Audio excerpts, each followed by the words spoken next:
Je voudrais partager avec vous les 3 aliments que vous devez abandonner avant l'âge de vos 40 ans. C'est en exclusivité sur Nutrition TV.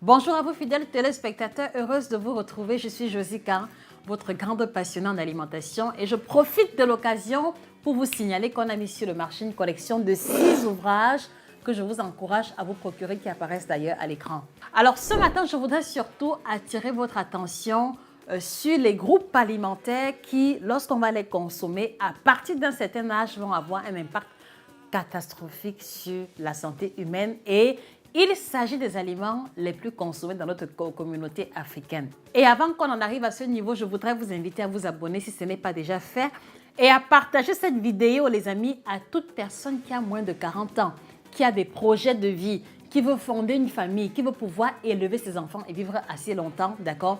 Partagez-le cette vidéo. C'est vrai que c'est Dieu qui dispose entre ses mains notre longévité, mais je crois pertinemment que on peut mettre les chances de son côté en faisant ce qu'il y a à faire sur le plan alimentaire. Et c'est bien le but de cette vidéo. Alors, la première classe alimentaire que vous devez arrêter, d'accord? Et je pèse correctement mes mots.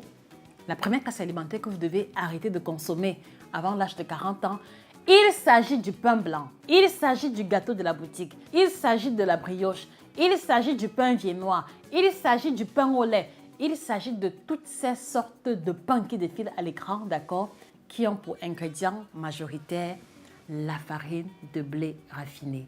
Je ne voudrais pas que cela sonne comme une répétition pour vous, mais vous devez comprendre que l'insistance, d'accord, indique que la pertinence, ou alors indique également que si ce n'était pas aussi grave, on ne ferait pas des vidéos à répétition à ce niveau. Donc, vous devez débarrasser de votre alimentation les aliments qui contiennent la farine de blé raffiné, d'accord? Et même si mes propos semblent radicaux, croyez-moi, c'est à dessein. Alors, qu'est-ce qui pose problème au niveau de la consommation du pain blanc, au niveau de la consommation des aliments qui découlent de la farine de blé raffiné? Le premier élément, c'est qu'ils ne contiennent pas de minéraux ni de vitamines. Si oui, à l'état de trace, d'accord, et ils ne contiennent pas de fibres. Ce que je voudrais que vous perceviez à travers la mention 40 ans, c'est que vous devez comprendre que l'organisme humain va grandir, c'est-à-dire que de 0 à 25 ans, on grandit. Et c'est la tranche d'âge, d'accord, où nos capacités physiologiques, où nos performances, d'accord, de métabolisation sont optimales. De 0 à 25 ans. Maintenant, entre 25 et 35 ans, on va atteindre une phase de plateau, d'accord, où l'on ne grandit plus, où il y a une forme de stabilité dans le fonctionnement des différents organes du corps au niveau du métabolisme également. Et à partir de 35 ans, quelquefois 30 ans chez certaines personnes, la courbe de croissance va décroître, d'accord? Vous allez commencer à vieillir, même si les signes ne seront visibles que 10 ou 15 années plus tard. Donc voilà pourquoi il est important, avant 40 ans, d'effectuer ce que je vais appeler une transition alimentaire qui va consister à dépouiller de votre alimentation les classes alimentaires inutiles, puisque quand on parle de pain blanc, cela renvoie effectivement à la classe des aliments inutiles, dans le sens où ils n'ont pas une valeur ajoutée à votre santé. Est-ce que vous comprenez, chers téléspectateurs? Et avant qu'on ne continue, d'accord, dans un élan de sincérité mutuelle, voilà, je voudrais vous poser la question de savoir, vous consommez le pain blanc, vous consommez le cake, vous consommez les produits qui utilisent la farine de caractéristique T45, T55, puisque c'est de ça qu'il est question. Vous consommez ces aliments-là combien de fois en une semaine? Parce qu'en réalité, il ne peut pas y avoir d'amélioration véritable s'il n'y a pas une remise en question propre. Donc, mettez en commentaire. Vous consommez ces aliments-là combien de fois en une semaine? J'ai besoin de vos réponses en commentaire et je voudrais qu'à partir de là, que vous puissiez vous rendre compte que si vous avez l'intention de rester en bonne santé, si vous avez l'intention de vieillir correctement, il est important que vous débarrassiez. Moi, je dis bien débarrasser. Je dis que je ne suis pas là pour faire semblant. Vous devez débarrasser cela de votre alimentation de manière à ce que, même s'il vous arrive de les manger, que cela soit de manière accidentelle ou occasionnel. Voilà, en partant du principe selon lequel vous avez eu plus de 30 ans, vous avez eu plus de 40 ans pour manger le pain à volonté. Et donc aujourd'hui, il est question de se tourner vers une alimentation d'utilité et non pas une alimentation de préférence, alors une alimentation de goût. Donc dites-vous que vous avez eu 30-35 ans pour manger le pain blanc à volonté. Aujourd'hui, il est question de manger ce qui sera utile pour votre santé. Et qu'est-ce qui va être utile? Je crois que beaucoup parmi vous ont la réponse.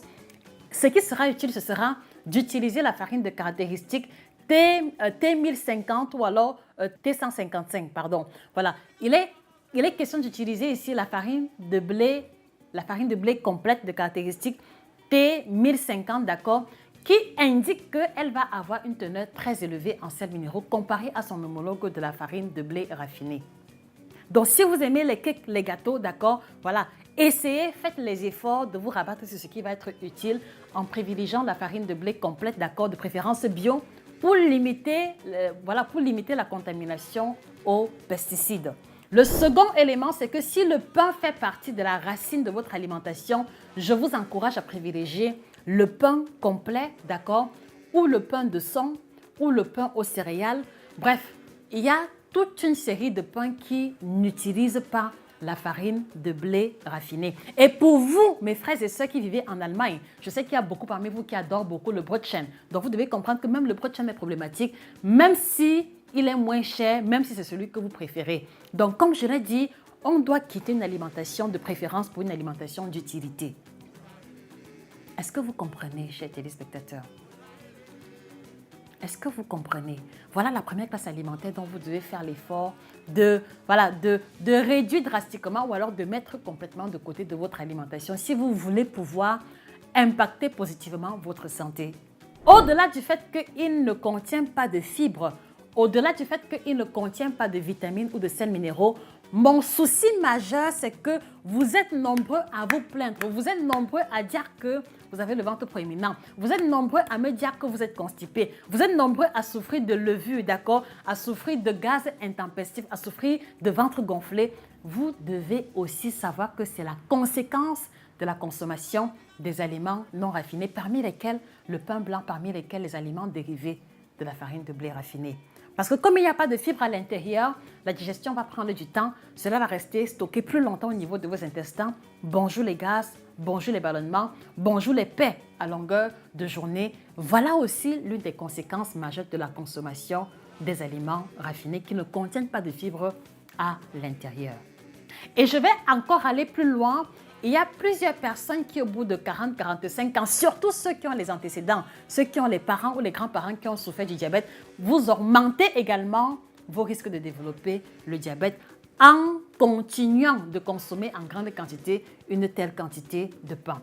Et je le dis parce que vous êtes nombreux également à consommer le pain tous les matins. Moi, je connais plein de personnes qui m'ont écrit et qui m'ont dit qu'elles mangent un pain tous les matins parce que le pain ordinaire, voilà, il n'est plus consistant comme avant. Donc, il y a beaucoup parmi vous qui mangent un pain entier en une matinée. Et quand vous répétez comme ça en un mois, ça fait combien de pains? Ça fait 30 pains en l'espace d'un mois. En un an, ça fait combien de pains? Ça fait 365 pains. Est-ce que vous vous rendez compte? Et si on doit évaluer ça en termes de kilogrammes de farine, je vous laisse faire les calculs vous-même. Si on part du principe selon lequel une baguette pèse au moins 250 grammes, ça veut dire que vous consommez combien de kilogrammes de farine en un an? Faites le calcul, 20 fois 365, ça veut dire que vous consommez environ 73 kilos de farine chaque année. 73 kilos de farine chaque année. Comment est-ce que vous n'allez pas être constipé dans de telles conditions? Comment est-ce que vous n'allez pas être ballonné? Comment est-ce que vous n'allez pas avoir 10, 15, 20 cm de tour de taille en plus? Comment est-ce que vous n'allez pas avoir de diabète? Comment est-ce que vous n'allez pas avoir le teint terne, d'accord? Et comment est-ce que vous n'allez pas prendre le poids dans de telles conditions, surtout si votre condition professionnelle vous rend sédentaire? Je vous laisse le soin de répondre à cette question vous-même en espérant que le message sera passé. On retient dans cette vidéo que à moins de 40 ans, on met de côté le pain blanc et on fait le choix de la qualité au détriment de celui du goût, alors au détriment de celui de la préférence. C'était Josica, votre passionnante d'alimentation. Merci de prendre en considération le contenu de cette vidéo. Merci de la partager aux personnes qui vous entourent, qui sont accros au pain, d'accord? Merci également de prendre une résolution ferme au sortir de cette vidéo parce que ce n'est que comme ça que vous serez en mesure d'améliorer véritablement votre santé et votre alimentation. Si vous désirez passer à un autre niveau de votre alimentation, merci de prendre rendez-vous avec nous à travers l'adresse email nutritiontv1@yahoo.com. Merci également de vous procurer l'ouvrage qui apparaît à l'écran, le guide complet du ventre plat si vous avez des soucis de ventre, ou alors l'ouvrage tout récemment publié Équilibre alimentaire à l'africaine qui vous apprendra à faire les choix adéquats en perspective d'un mieux-être. Passez une excellente journée et que le bien-être vous accompagne définitivement. Au revoir.